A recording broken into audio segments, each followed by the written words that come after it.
ইসলাম ধর্মে কোরআনের হাফেজদের জন্য রয়েছে বিশেষ মর্যাদা। এমনকি হাদিসে এমনও বলা আছে, একজন হাফেজ 10 জন জাহান্নামীকে জান্নাতে নেওয়ার সুপারিশ করার মতো বিশেষ ক্ষমতা পাবে। তাই তো প্রায় সব মুসলিম বাবা মা চান তাদের সন্তানকে হাফেজ হিসেবে গড়ে তুলতে। বাবা মায়ের স্বপ্ন পূরণে তাই তো হাফেজি শুরু করেছিলেন 10 বছরের শিশু মোহাম্মদ আব্দুল্লাহ।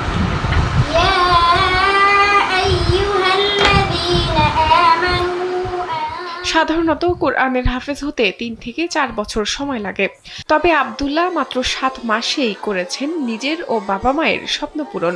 এত অল্প সময় হাফেজি শেষ করায় খুশি মাদ্রাসার শিক্ষক ও তার বাবা মা। ভিশনের ফুলঝুরি মেগা অফারে ফ্রিজ কিনলেই পাচ্ছেন 16 পিসের আকর্ষণীয় গিফট বক্স একদম ফ্রি। শুধু তাই না, এই খবর ছড়িয়ে পড়ার পর এলাকার মানুষজনের প্রশংসায় ভাসছেন শিশু আব্দুল্লাহ। আব্দুল্লাহ পড়েন বরিশালের উজিরপুর উপজেলার মার্কাজুল কুরআন ইন্টারন্যাশনাল হিফজ মাদ্রাসায়, তবে তাদের স্থায়ী নিবাস পিরোজপুরের নেসারাবাদ উপজেলার জামি একটা গ্রামে।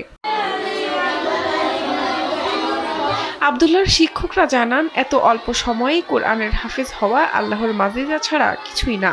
তাছাড়া আব্দুল্লাহর নিজের চেষ্টারও প্রশংসা করেন তারা। আল্লাহ পাক মহান রব্বুল আলামিন হাফেজ আব্দুল্লাহকে মাত্র 7 মাস সময়ের ভিতরে হাফেজ হওয়ার মতো তৌফিক দান করেছেন। আসলে হাফেজ হওয়া এটা আল্লাহ পাকের নিয়ামত, সেটা যদি আবার স্বল্প সময়ের ভিতরে হয়, আল্লাহ তাআলার অশেষ রহমত ছাড়া কিছুই নেই। হাফেজ আব্দুল্লাহ জানান, তিনি শুধু 7 মাসে হাফেজ হয়েই সন্তুষ্ট নন, বড় হয়ে তিনি বিশ্ব বরেণ্য আলেম হতে চান। আমি বড় হয়ে একজন বিশ্ব বরেণ্য আলেম হতে চাই এবং বিশ্বের খেদমত করতে চাই।